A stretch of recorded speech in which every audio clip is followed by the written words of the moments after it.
വടക്കൻ കേരളത്തിൽ ശക്തമായ മഴയ്ക്ക് സാധ്യത. 4 ജില്ലകളിൽ അതിതീവ്ര മഴ മുന്നറിയിപ്പ് പുറപ്പെടുവിച്ചു. 7 ജില്ലകളിൽ യെല്ലോ അലർട്ടാണ്.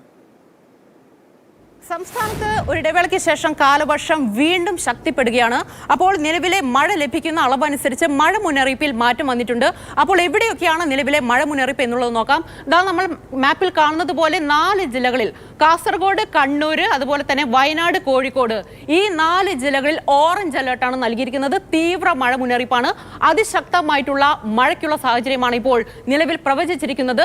അതുപോലെ തിരുവനന്തപുരത്തും തിരുവനന്തപുരത്തും കൊല്ലത്തും ആലപ്പുഴയിലും ഈ 3 ജില്ലകൾ ഒഴിച്ച് ബാക്കി എല്ലാ ജില്ലകളിലും മഞ്ഞ മുന്നറിയിപ്പുണ്ട്. ഒറ്റപ്പെട്ട ശക്തമായിട്ടുള്ള മഴയ്ക്കാണ് സാധ്യത. പതിവ് പോലെ തന്നെ തീരദേശ മേഖലകളിലും മലയോര മേഖലയിലും കനത്ത ജാഗ്രത വേതനം. അതിശക്തമായിട്ടുള്ള കാറ്റിനുള്ള സാധ്യതയുമുണ്ട്. വരും ദിവസങ്ങളിലും മഴ കനക്കുന്ന സാഹചര്യം ഉണ്ട് എന്നാണ് കാലാവസ്ഥാ നിരീക്ഷണ കേന്ദ്രം നൽകുന്ന മുന്നറിയിപ്പ്. അപ്പോൾ ജാഗ്രത അതുപോലെ തന്നെ തുടരണമെന്നാണ് നിലവിലെ മുന്നറിയിപ്പുകൾ നൽകുന്ന സൂചന.